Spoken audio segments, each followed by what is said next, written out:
Hey, welcome to ManKitchenRecipes. I'm Kevin, and tonight we did a Southwest Jalapeño Popper stuffed meatloaf. Southwest Jalapeño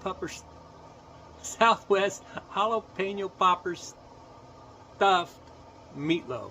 Let me go inside and show you how this is done. Look at that. Doesn't that look great? For this Southwest Jalapeño Popper roll, I'm going to start with a pound of hamburger, and you know, this hamburger was frozen. It's thawed. A lot of people, they say, oh, it looks brown. It looks like it's rotten. It ain't rotten. Okay, 1 pound of hamburger, 1 pound of chorizo, 1 egg, half a cup of panko breadcrumbs, a spoon of Worcestershire sauce. Got some bacon going over there in the oven real quick. Half a teaspoon of salt. A teaspoon of salt. Teaspoon of garlic powder, teaspoon of smoked paprika, half a teaspoon of onion powder, and we're going to go with half a teaspoon of black pepper right there. All right, now we're going to get this all mixed together. You don't want to mix too hard, but you got to get it all nice and combined since we got chorizo and hamburger. Get that egg in there too, right? I have about a tablespoon of hatch green chilies left over, so I'm just going to use those up in this mixture. You know, I got to have the green chili and everything, right? All right, so I was going to roast some jalapenos, but I forgot they were in the oven. And I kind of charred them up a little bit, so what I'm going to do is just use some fresh jalapenos. I just went out and picked a few more. So I am going to take the membrane and seeds out. If you want it hotter, you can leave them in. I have several red jalapenos out there which are very flavorful, and so that's what I'm using, a couple of red and a green. And what I'm going to do is get these diced up so we can add them to our filling.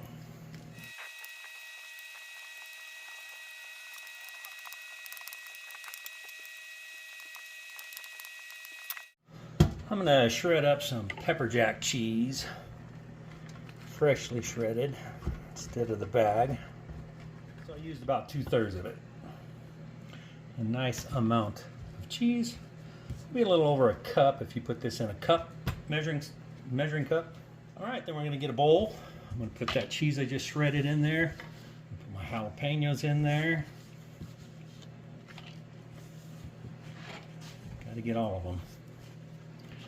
And I'm going to use a 8-ounce pack of softened cream cheese. All right, so we're going to use the whole block. I'm going to get this mixed in here, and I'm actually going to add just maybe a half a teaspoon of some red chili powder, because we're going to, okay, well, maybe more than a half a teaspoon. About a teaspoon of red chili powder, and get this all mixed together. Next, I'm going to use a cookie sheet. I don't know if they call this a half pan or 3/4 pan. It's 10 by 15 anyway. So what I'm going to do there is put some parchment paper down, and then I'm going to put all my meat mixture in there. Hopefully, as you can see, this has plenty of Southwest flavor: chorizo, green chili, jalapenos, chili powder. And then what we want to do is just form this down in this cookie sheet. Cookie tray might be a little big. I might need to do the little quarter tray. I think I will. Let me grab my smaller one. This one's like a 13 by 9 pan. You don't want your meatloaf meat to be too thin. So what I want to do though is kind of form it to the size of this. So it's only going to be, let's see, even it'll squish out that far. 1/2 inch maybe thick. I don't want it too thin, but it's not super soft with that hard cheese in it. You want to stay about 1 inch or so away from the edge and start loading up your cream cheese filling. Cream cheese, jalapeno, a little bit of chili powder. Yeah, this is going to have a nice popper filling. Okay, I think that'll do. You know, when I first thought about doing this, you know, I always look to see if anybody else has done it, and yeah, it's been done before. Not the first one. Doing it a little different than normal, or that other people have done. And I forgot to add the bacon in my mix, but that's okay. This is cooked bacon. I did 2 strips of bacon. I just did it in the oven just to crisp it up, because when you bake it in the oven, you can get it really super crispy, and I don't have to make a mess with frying it in a pan. Obviously, if you wish to fry it in a pan, you're more than welcome to. Gotta get every little bacon bit in there. Okay. Bacon, cheese, jalapeno, right? That's popper. But this is no, we're not stopping here. If you think that's the only bacon, huh, not. Okay, I'm gonna set this aside for a second. I had to plug my phone in. Okay, so yeah, we're gonna wrap this meatloaf in bacon. I'm going to do, I think, about 7 pieces this way. Okay, and actually what I'm going to do is I'm going to stretch these out a little bit. These are extra thick cut bacon.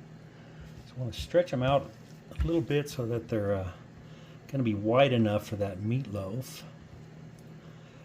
That meatloaf, it's going to be a roll. All right, so now we're going to weave. So yeah, fold up every other one.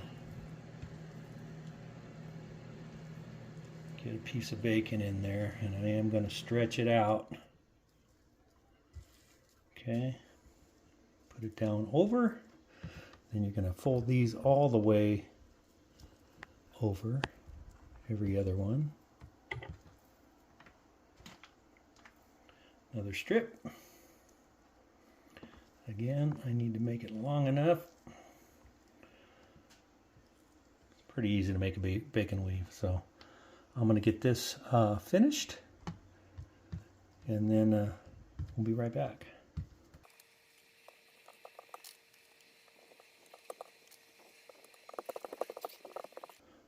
Okay, there's my bacon weave. So now I got to get my meatloaf.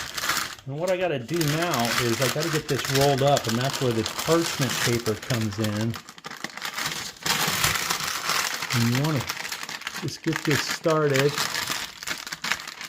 I'm doing it the shorter way instead of the long way. I think the shorter way will make it fatter. Might take a little bit longer to cook.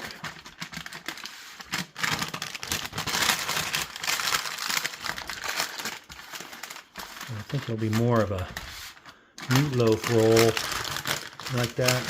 And then you roll it over with your parchment paper, kind of pat it down a little bit, and then there you go. So that cheese, I want to get like that. Fold it the rest of the way over. Okay, just like that. Got a nice meatloaf there. I'm going to pinch the ends off, because we want to try to keep the cheese filling from oozing out. So pinch off the ends, kind of like if you're doing a Juicy Lucy, you want to make sure your meat is sealed nice. Okay. I kind of messed up. I didn't put parchment paper under my bacon. You need to have that, so I just put it over the top, flipped over my cutting board, and there you go. All right, now we're going to get the meat on there.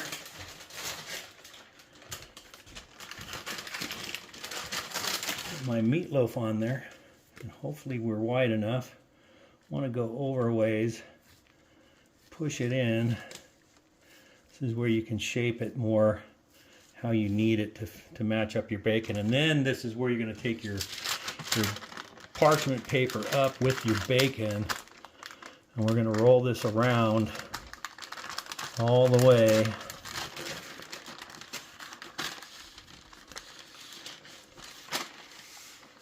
Okay, and there you go. There's your bacon roll, your bacon on top, fold it over the sides, and that is our bacon weaved Southwest Jalapeno Popper Meatloaf. I think that's going to end up being pretty darn tasty. All right. Now, I'm going to put this on a cooling rack, just so it's easy to move around and stuff, and it can drip. The grease can drip down. I'll probably put it in a tray as well. All right. So I have a cooling rack here inside of a baking sheet, and I'm going to transfer my meatloaf right over onto there. The seam side of the bacon down. What I'm going to do now is I'm going to get it out in the pellet grill. All right, we're going with the Z grills today. I decided to go 225 on this for the first 30 to 45 minutes. See how it looks after 30, and we may go 45. All right, we'll be back. It's been about 40 minutes, and I ended up putting the meat stick 5 in there. Looks like we're getting some good smoke on here. The bacon's tightening up, so I'm going to crank this up to 300 and bring this up to 160. All right, so I made some red chili sauce, and this is for the glaze. I'm going to put a 1/4 cup of ketchup in there, and let me get a 1/4 cup of honey. 1/4 cup of honey.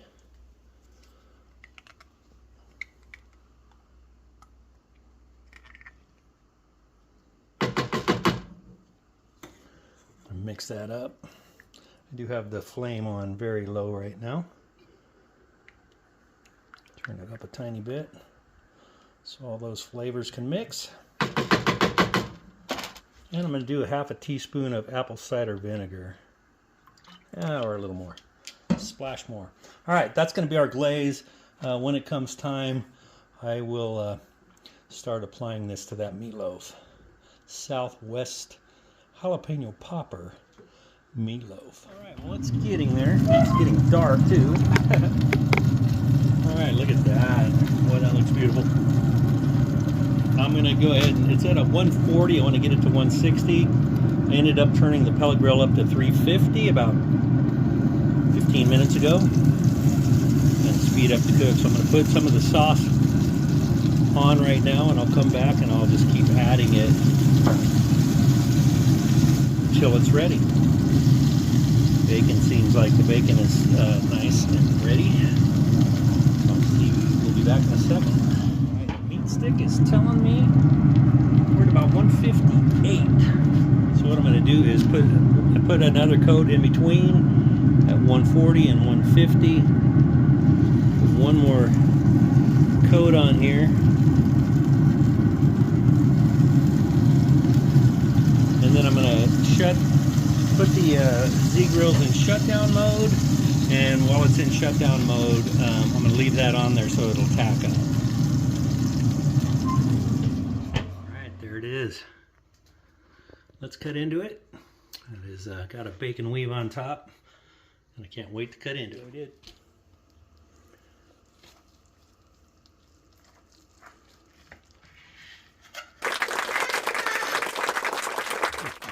Look at that. Did that look amazing or what? Check this out. There is a slice of it right there. Hopefully it doesn't fall off the plate. Okay, so I did 225 for 40 minutes. Turned it up to 300 for about an hour and 45 minutes, and then turned it up to 350. You know, it's getting dark early now, so you wanted to speed it up a little bit. It's okay if you turn it up. You can even put it at 350 after you get a little smoke on it. You just want to make sure that the bacon cooks and the meatloaf cooks. All right, so let's take a taste.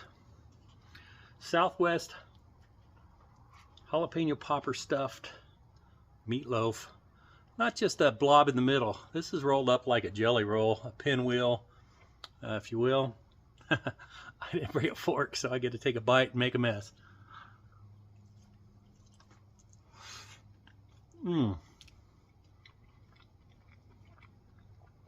Wow. Wow. I will tell you, I've made several specialty meatloaves. This one's right up there at the top of one of my favorites. I think my favorite was that brisket stuffed one, but wow. That glaze on top tastes amazing. The cheese filling is actually spicy because my jalapenos out here are in the garden. they're pretty spicy. So there it is, stuffed meatloaf, jalapeno popper. All right. Thanks for checking this out. I hope you give this a try. It's not all that difficult to make the bacon weave and to flatten out the beef and chorizo and roll it up. And then all you got to do is throw it in the pellet grill. Wow, the flavors.